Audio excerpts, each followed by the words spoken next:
pretty much done.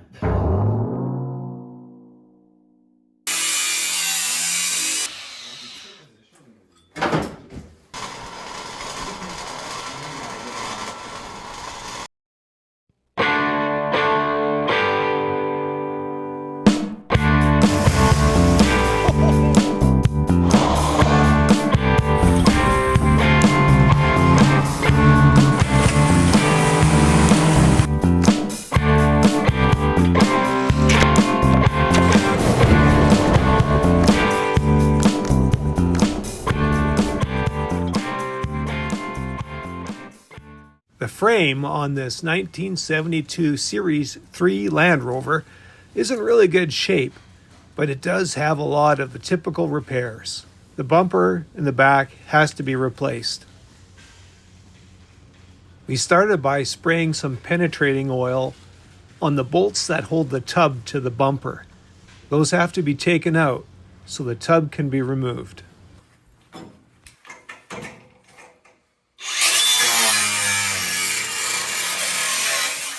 We're going to cut out the bumper in sections.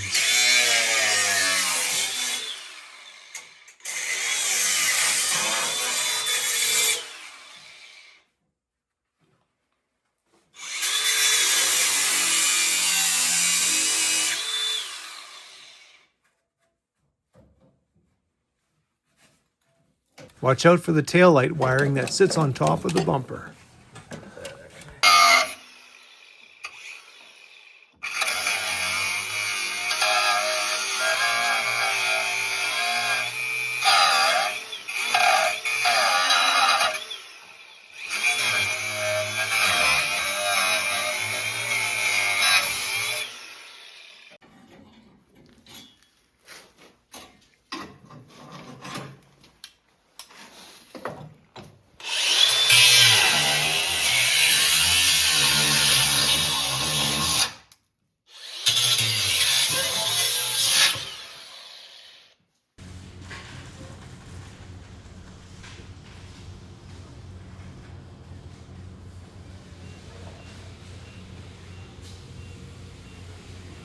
The new bumper came off another Land Rover, so I took a couple of measurements just for reference points in case the two weren't quite the same.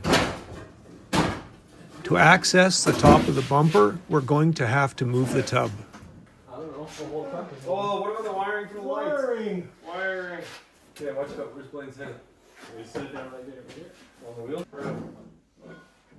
I'm on the frame at the front. That's probably good. Yeah, Ben's good on this side. I guess For now, yeah. Not grabbing much. Yeah, that's the wire that's run through the frame. Yeah, that's right. Under $200. And then you sell it off one. Yeah. Now we can access the top of the frame. Yeah, just the same thing. So like this is. A test cut in the side of the frame showed it was in reasonable condition.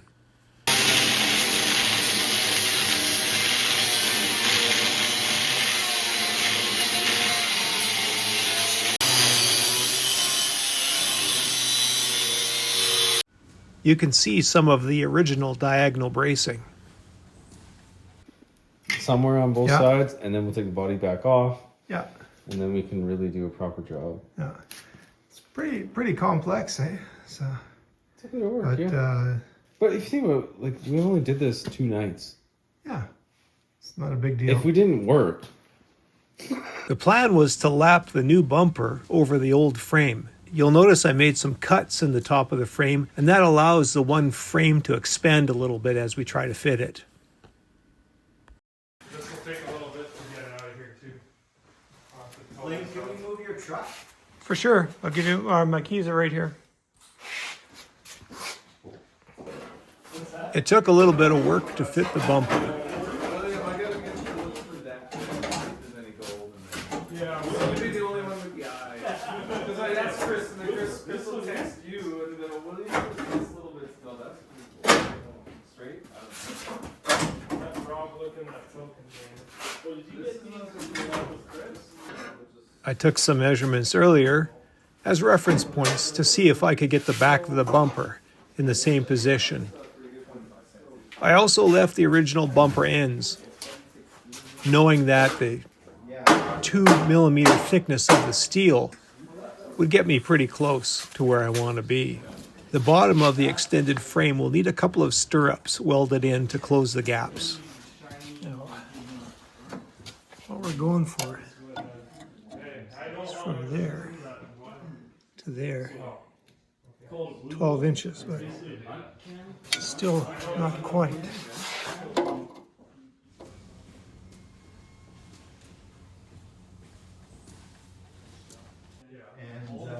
Going for like 12 inches there. I set my reference marks 12 inches from the original back of the bumper.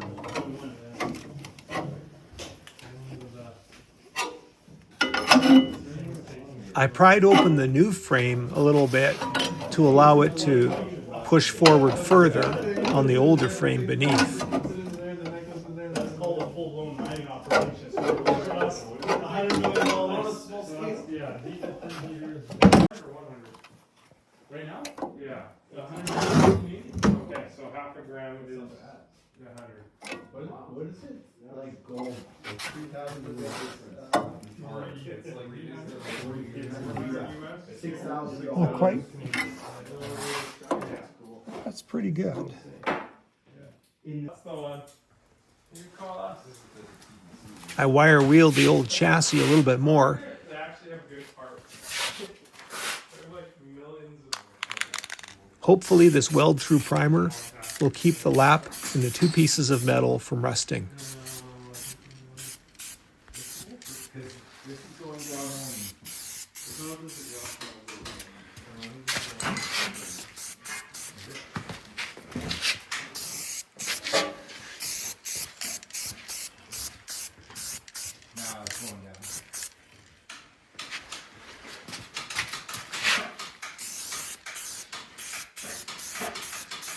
Is this the wall that was originally in the truck? We're the same way. Always.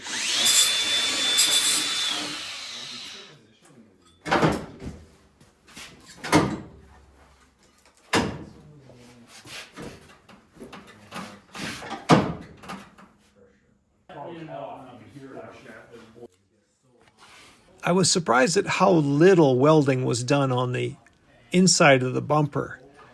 The frame was only attached to the bumper in a couple of places.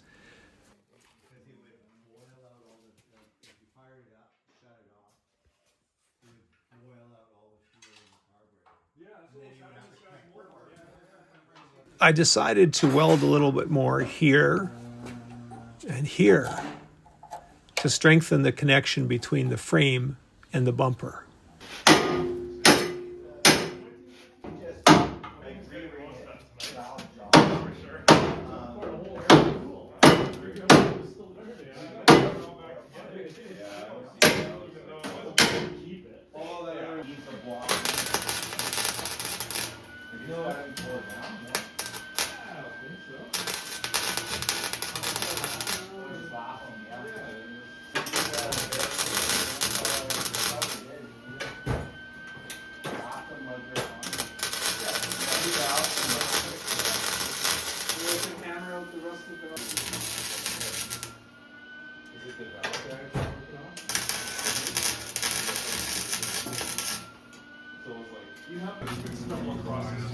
I cut the new frame to allow space for the grommet that goes here. Where's the jack stand? There's 2x4s and a jack stand. The jack stand here is normal. There's a wire that might get crushed there. Just set it down. So close to that. Look at that! Fingers go. Oh, hey. Holy man. Not Get bad. on the money. Ready for World of Wheels, boys. So now the only thing we have to do is take it off again. Yeah, you're right. It was a rough set there. Let's see here. Oh yeah, they're off by about an eighth of an inch here. Not much. I don't know if I can move the body over either. There. Oh, no, it's too far now. that good? Oh, yeah, now Right there. Oh, back. Oh, okay, so There's wiggle right so there. there's wiggle, yeah. Right there. Oh, yeah, the panel gaps are British cars and horses. All right. Oh, that looks decent. Thanks, guys.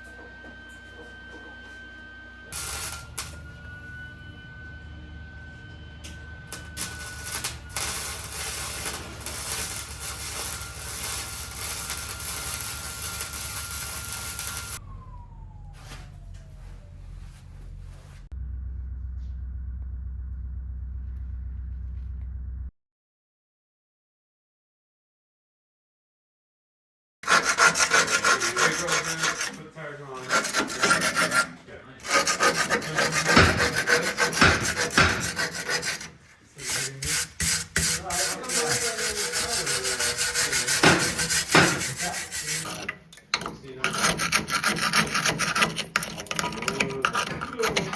And it had that crappy Ford motor. And it was Yeah, well, think about it. The driver's side outrigger was about half rusted away and had the typical hole in the frame behind it. I patched the hole in the frame with some 3mm steel and primed it with weldable primer. I broke a new patch in the shape of the outrigger with 2mm steel. I lapped the outrigger patch over the old steel and welded it in place. The new steel on the outrigger patch was sprayed on the inside with weldable primer so that it would have some protection from moisture in the future. The outrigger on the passenger side was roached. If you've ever had to remove one of these, you know the bolts can be difficult. This one was almost completely rusted through and rusted in place. It took almost a whole evening to remove it.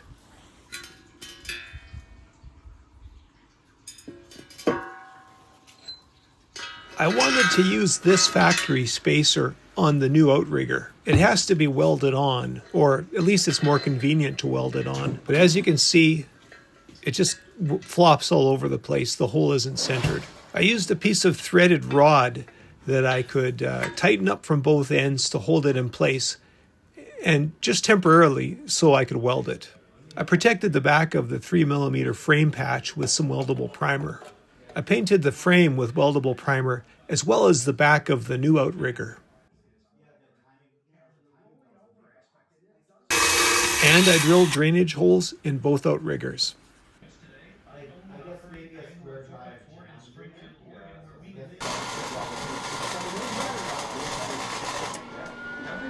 kind of good to get all those things done.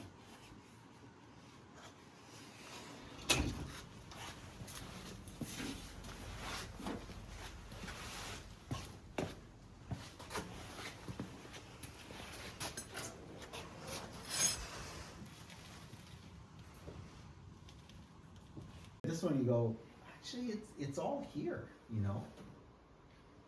Yeah, it's way better in shape than Jack was when I got him.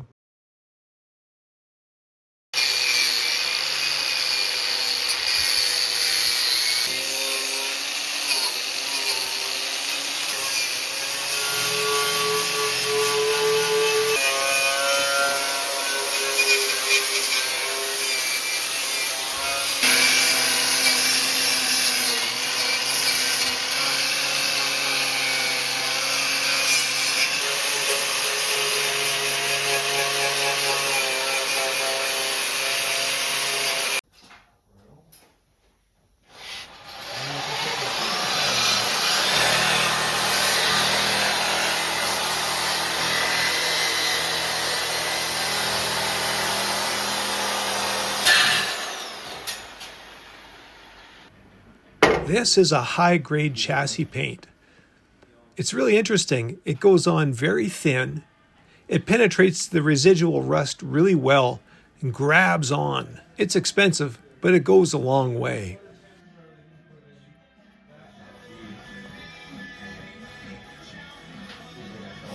That's about all for me for tonight. I just wanted to get a little bit of paint on this chassis to see how it behaved. We'll see how it looks after it's dried and hardened a bit for a couple of days. And then we'll continue with painting the chassis. Thanks for hanging out with us. See you next time.